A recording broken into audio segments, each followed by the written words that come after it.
Hello, Hasan law study में आपका स्वागत है। आज की इस वीडियो में हम चर्चा करने जा रहे हैं बैंकिंग लॉ में। ठीक, बैंकिंग विधि में भारत में बैंकिंग संस्थाओं का विकास और बैंकिंग विनियमन अधिनियम 1949 पर चर्चा करेंगे आज की इस वीडियो में। देखिए, बैंकिंग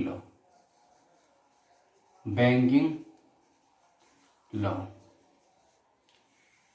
ठीक, भारत में बैंकिंग संस्थाओं का विकास। भारत में बैंकिंग संस्थाओं का विकास, इस पर चर्चा करेंगे। अगर आप हमारे इस चैनल पर नए हैं तो मेरा चैनल नीचे रेड बटन दबाकर अभी सब्सक्राइब कर लें, बिल्कुल निःशुल्क है। मेरी इस वीडियो को लाइक करें, शेयर करें, कमेंट भी किया करें। देखिए, जो बैंकिंग लॉ है, इसमें बैंकिंग विनियमन अधिनियम 1949 पर हम चर्चा करेंगे, यानी कि बैंकिंग रेगुलेशन एक्ट 1949। यह अधिनियम 10 मार्च 1949 को लागू हुआ। 10 मार्च 1949 को लागू हुआ और संपूर्ण भारत पर लागू है। ठीक है, संपूर्ण भारत पर यह अधिनियम लागू है और ये अधिनियम जितनी भी भारत के अंदर बैंकें हैं उन बैंकों को नियंत्रित करता है, अपने नियंत्रण में रखता है। सारी बैंकें इस अधिनियम के जो रेगुलेशन है उसके अनुसार ही कार्य करती हैं। अब लागू हुआ और ये अधिनियम दो लोगों पर, यानी कि दो सोसाइटियों पर लागू नहीं होता। नंबर एक, ये अधिनियम प्राथमिक कृषि उधार सोसाइटी पर लागू नहीं होगा। ठीक, और सहकारी भूमि बंधक बैंकों पर भी ये अधिनियम लागू नहीं होगा। ये ध्यान रहे कि दो सोसाइटी यानी दो संस्थाओं पर लागू नहीं होता। वो प्राथमिक कृषि उधार सोसाइटी पर लागू नहीं होगा, दूसरा सहकारी भूमि बंधक बैंक पर भी ये अधिनियम लागू नहीं होगा। अब देखिए, भारत में बैंकिंग संस्थाओं का विकास, जो आज की व्यवस्था आप देख रहे हैं बैंकिंग की, प्रारंभ में ऐसी नहीं थी। काफी बदलाव होते रहे हैं। लेकिन हाँ, भारत के अंदर प्राचीन काल से ही बैंक का जो प्रणाली या सिस्टम है वो प्रारंभ से ही लागू रहा। वर्तमान समय में जो योगदान बैंकों का है, बहुत महत्वपूर्ण योगदान है। बैंक किसी भी जो बैंक होती है वो किसी भी देश की आर्थिक विकास की पहचान होती है, आर्थिक विकास की प्रतीक होती है। ये माना जाता है जो बैंकें हैं वो किसी भी देश के लिए ये आर्थिक विकास की एक प्रतीक मानी जाती हैं, पहचान मानी जाती हैं। आधुनिक समाज में बैंकिंग व्यवस्था एक आवश्यक है, बैंकिंग व्यवस्था का होना आवश्यक है। मैं समझता हूँ, मेरा अपना मानना है कि अगर बैंकिंग व्यवस्था ना हो, बैंकिंग सिस्टम ना हो, तो व्यापार, जिसे हम बिजनेस कहते हैं, वो बिल्कुल रुक सा जाएगा। बहुत से हमारे वास्तव में जीवन में जो कार्य हैं वो भी अस्त व्यस्त हो जाएंगे बिना बैंकिंग संस्थाओं के। लेकिन कभी कभी ऐसा होता है कि इतना महत्व जब बढ़ गया है आधुनिक समय में, इस समय में इतनी जब आवश्यकता हो गई है बैंकों की, तो ऐसी स्थिति में यह भी होता है कि बैंकें कभी कभी क्या होता है, अपने जो अनियंत्रित कार्य होते हैं वो भी करने लगती हैं। जो उनके क्षेत्र में आते हैं उस क्षेत्र से बाहर भी कार्य करने लगती है, यानी कि अपने क्षेत्राधिकार का भी उल्लंघन करने लगती हैं। तो ऐसी दशा में तो इस अधिनियम की आवश्यकता महसूस हुई कि जब बैंकें अपना काम सही से नहीं करने लगी, अनियंत्रित रूप से कार्य कर रही, उस कंडीशन में क्या हुआ, उन पर नियंत्रण रखने के लिए इस अधिनियम की आवश्यकता हुई। इसी उद्देश्य से बैंकिंग कंपनीज विनियमन अधिनियम 1949 लाया गया। भारत में बैंकों का जो चलन है वो प्राचीन काल से है, बहुत पुराने समय से है। सूदखोरी और ऋण जैसी जो भयानक कुरीतियां हैं हमारे समाज में आज भी हैं और प्राचीन काल से ही समाज में देखने को मिलती रही हैं। चाणक्य नहीं, ये जो कौटिल्य है, कौटिल्य की जो अर्थशास्त्र है और बृहस्पति स्मृति है, इन ग्रंथों में इसका उल्लेख मिला है कि प्राचीन काल से ही इकरूतियाँ यानी कि सूदखोरी वगैरह चलती रही है, इसका उल्लेख मिला है। पहले बैंकिंग कंपनियां बैंकिंग के साथ साथ क्या और कार्यों को भी करती थी, दूसरे कारोबार करती थी। जैसे आज जो कंपनियां हैं बैंक वाली, वो सिर्फ बैंक का कार्य करती हैं, लेकिन पहले क्या था, बैंक के साथ साथ और भी कारोबार करती थी। तो ये काफी घातक साबित हुआ। ये कारोबार साथ साथ करती थी दूसरा धन के साथ साथ, तो ये काफी घातक साबित हुआ। इसमें कारोबार में असफलता मिली, बैंकों को असफलता आता ही उन्हें, कोई कामयाबी नहीं मिली। एक केस है गोविंद बनाम रामनाथ, गोविंद वर्सेस रामनाथ का केस है, बहुत पहले का केस है। उसमें ये कहा गया था, न्यायाधीश ने कहा कि जो बैंकें हैं, बैंकें कारोबार के साथ साथ अन्य व्यापारिक कार्य ना करे, उस व्यापारिक कार्य को करना बंद कर दे। इस केस में कहा गया। उसी केस के बाद भारतीय कंपनी अधिनियम, भारतीय कंपनी अधिनियम 1913, ठीक 1913 आया, इन्हीं बैंकों को नियंत्रित करने के लिए, चलाने के लिए। और जो बात ये कही गई थी, न्यायाधीश ने इस केस में कहा कि कंपनी बैंकिंग के साथ साथ जो अन्य कारोबार करती है उसे बंद कर दे, उस बात को इस अधिनियम में धारा 277G1 में शामिल की गई या उसे मान्यता दी गई, इस केस में जो बात कही गई थी। अब देखिए प्रेसिडेंसी बैंक है, प्रेसिडेंसी बैंक, उस समय ये प्रेसिडेंसी बैंक हुआ करती थी। अब ये प्रेसिडेंसी बैंक कौन सी होती हैं, ये बात भी दिमाग में आ रही होगी। प्रेसिडेंसी बैंक, जो प्रेसिडेंसी बैंक थी वो 3 बैंकें थी, उन तीनों को मिला दिया जाए तो वो कहलाती थी प्रेसिडेंसी बैंक, जो कंपनी द्वारा बनाई गई थी। जो बैंक ऑफ बंगाल थी, मद्रास थी और कलकत्ता थी। ये मद्रास, बॉम्बे और बंगाल, फिर सुन लीजिए, बंगाल, बॉम्बे और मद्रास की जो बैंकें थी वो बैंकें कहलाती प्रेसिडेंसी बैंक, क्योंकि इन्हें कंपनी ने निर्मित किया था। तो 1809 में बैंक ऑफ बंगाल की स्थापना हुई थी। कब हुई थी? 1809 में बैंक ऑफ बंगाल की स्थापना हुई। बैंक ऑफ बंगाल की स्थापना कब हुई थी? 1809 में, ये ध्यान रहे। उसके बाद 1823 में इसी बैंक को नोट निर्गमन का अधिकार दिया गया। इसी बैंक को नोट निर्गमन, नोट छापने का, नोट निर्गमन का अधिकार मिल गया था। कब मिला था? 1823 में। स्थापना कब हुई थी? 1809 में। नोट छापने का अधिकार मिला 1823 में।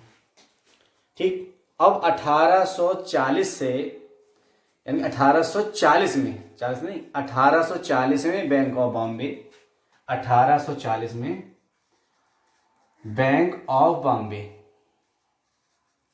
और 1843 में बैंक ऑफ मद्रास, ठीक, इन बैंकों की स्थापना हुई। और इन तीनों बैंकों को मिला दिया जाए तो ये बैंकें प्रेसिडेंसी बैंकें कहलाती थी। ठीक, इन्हीं को कहते थे। 1865 में इलाहाबाद बैंक की स्थापना हुई। 1865 में इलाहाबाद बैंक, ध्यान रहे, इलाहाबाद बैंक की स्थापना 1865 में हुई थी। 1895 में पंजाब नेशनल बैंक की स्थापना हुई। 1895 में पंजाब नेशनल बैंक, ये ऐसा बैंक था, भारत का पहला बैंक था जो सिर्फ भारतीयों के द्वारा ही चलाया जाता था, पंजाब नेशनल बैंक। और 1913 में इतनी बैंक हो गई कि मैं सबके नाम भी नहीं बता सकता, कि 1913 तक आते आते बहुत बैंकों की स्थापना हो चुकी थी। 1920 में एक अधिनियम आया, उसका नाम था भारतीय इंपीरियल बैंक अधिनियम 1920। भारतीय इंपीरियल बैंक अधिनियम 1920। इस अधिनियम में क्या था कि जो वो 3 बैंकें मैंने अभी बताई, जिसे हम प्रेसिडेंसी बैंक कहते हैं, उन बैंकों को मिला दिया गया, प्रेसिडेंसी बैंकों को मिला दिया गया। और 27 जनवरी 1921 को सभी प्रेसिडेंसी बैंकों को मिलाकर इंपीरियल बैंक ऑफ इंडिया की स्थापना हुई। इंपीरियल बैंक ऑफ इंडिया की स्थापना, ठीक, इन सबको मिलाकर इंपीरियल बैंक ऑफ इंडिया की स्थापना हुई। 1955 में इसका नाम बदल दिया, ठीक, 1955 में इंपीरियल बैंक का नाम बदलकर, इंपीरियल बैंक ऑफ इंडिया का नाम बदलकर भारतीय स्टेट बैंक रख दिया। जो आप भारतीय स्टेट बैंक SBI जिसे कहते हैं, वो पहले इंपीरियल बैंक के नाम से जाना जाता था, और उससे पहले जाएं तो 3 बैंकों का विलय इंपीरियल बैंक में किया गया था। तो वो जो 3 बैंक है, बम्बई, मद्रास और कलकत्ता वाली जो बैंकें थी, उन बैंकों को मिलाकर इंपीरियल बैंक बनाया गया। और इंपीरियल बैंक का नाम 1955 में बदलकर क्या नाम दे दिया गया? भारतीय स्टेट बैंक।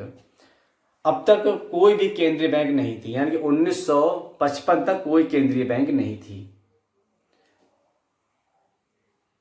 1 अप्रैल 1935 को केंद्रीय बैंक के रूप में भारतीय रिजर्व बैंक की स्थापना हुई थी। अब तक से मतलब ये था कि 1955 नहीं बल्कि 1920, ठीक, 1920 का जो अधिनियम आया तो 27 जनवरी 1921 में इन सब बैंकों को मिला दिया गया और इंपीरियल बैंक बनाई गई। लेकिन इंपीरियल बैंक की जब स्थापना हुई उस समय तक कोई भी केंद्रीय बैंक नहीं था।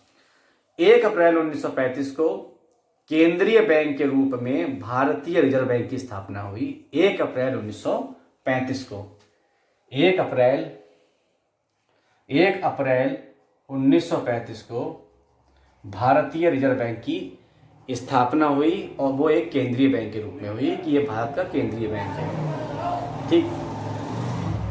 बैंकिंग व्यवस्था पर नियंत्रण रखने के लिए और भी अधिनियम है, जैसे परक्राम में लिखित अधिनियम 1881 का अधिनियम था पहले।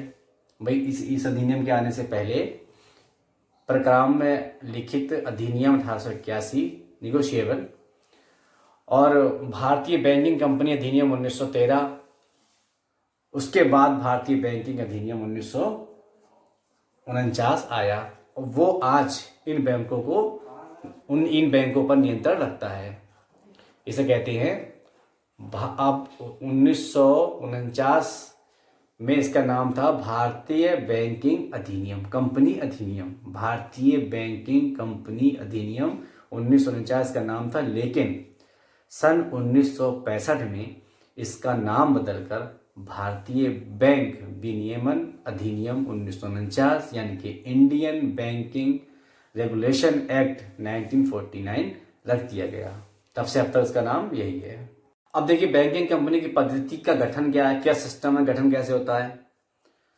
3 तरह की बैंकें हैं भारत के अंदर, 3 तरह की बैंकें हैं। एक तो रिजर्व बैंक है, भारतीय रिजर्व बैंक, जो एक ही है।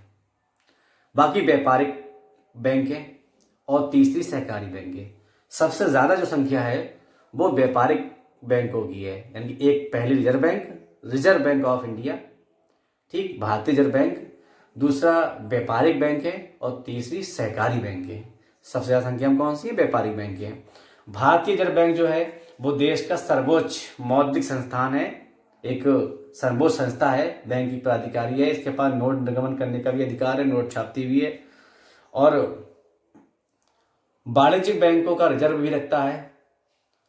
रिजर्व बैंक जो है वो जो वाणिज्यिक बैंक हैं उन बैंकों का रिजर्व अपने पास रखता है। रिजर्व का मतलब है कि जो बैंक में आप पैसा जमा करते हैं उसका कुछ नकदी रिजर्व बैंक के पास जमा कर दी जाती है। अच्छा, इसीलिए इसे रिजर्व बैंक भी कहते हैं, इसीलिए इसे रिजर्व बैंक कहा जाता है कि जो व्यापारिक बैंक, जो वाणिज्यिक बैंकें हैं, ज़्यादातर वाणिज्यिक बैंकों के पास आप अपना रुपये जमा करते हैं, मान लीजिए 1 लाख 2 लाख रुपये जमा आपने किया खाते में, तो उसका पैसा, जो आपका पैसा है, वो रिजर्व बैंक अपने पास कुछ नगद रुपया देता है। जैसे विषम परिस्थितियों में या बैंक कहीं कंगाल हो जाए या दिवालिया हो जाए तो उस स्थिति में आपको कुछ पैसा लौटा दिया जाए, ये रिजर्व बैंक अपने पास कुछ पैसा रखती है, उसे इसीलिए इसका नाम भी रिजर्व बैंक कहा गया है।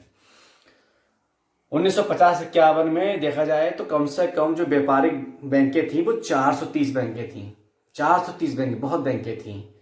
बाद में इनका विलय होता रहा और आपस में बैंकों को विलय कर दिया गया सरकार द्वारा, मतलब है मिला दिया गया कुछ बैंकों को आपस में से। अभी हाल ही में आधुनिक समय में मोदी सरकार ने भी कुछ बैंकों का विलय किया है, तो पहले से ही बैंकों का विलय चला रहा है। जब आज़ादी के समय में बहुत बैंकें थी। 1969 में व्यापारिक बैंकों का राष्ट्रीयकरण हुआ, 1980 में हुआ था। सहकारी बैंकों का जो विकास है 1970 के आसपास हुआ था। 1970 के आसपास सहकारी बैंकों का जो विकास है वो 1970 के आसपास हुआ। ध्यान रखिए, 1970 के आसपास सहकारी बैंकों का विकास हुआ। इसका उद्देश्य था कि जो ग्रामीण क्षेत्र हैं उनमें साख और जमा की सुविधा प्रदान करना। वे जो सहकारी बैंक है उनका क्या उद्देश्य था?